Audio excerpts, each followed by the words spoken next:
Mga guys, kain tayo. Ito, sardinas at malunggay. Kain.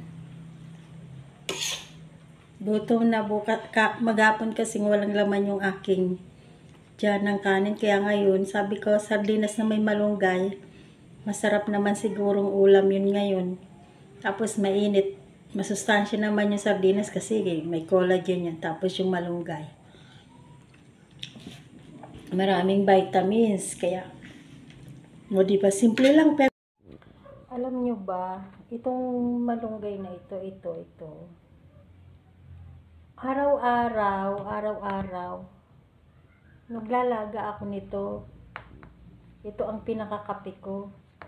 Yung bang nakasanayan ko na siyang iniinom. Ilalaga ko siya ng mga 2 minutes, basta nalanta na. Ipapatayin ko na yung apoy. Tapos lalagay na ako sa tasa. Medyo palalamigin ko tapos iinumin ko. Alam nyo ba na ang laking bagay nang binibigay niyang benefit sa akin itong dahon ng malunggay na ito. Paggabi hindi ako makatulog. Yan ang iniinom ko para makatulog ako. Tapos paggising ko ng umaga, yan na naman ang naging routine ko na siya. Malakas sa katawan. Tapos hindi ka ubuhin, sipunin kasi nga madaming vitamins yung dahon ng malunggay. Yan lang ang routine ko. Yan, ito. Yan, hindi ako madala ko uminom ng kape. Ito talaga ang pinakakape ko. Itong malunggay na ito.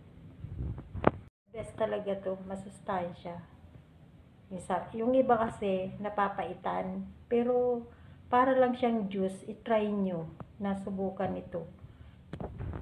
Lahat ng nararamdaman nyo sa katawan, kung meron kayong arthritis, tawag pa rito, yung diabetes, ayusin niya.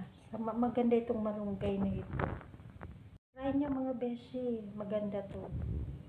Bye!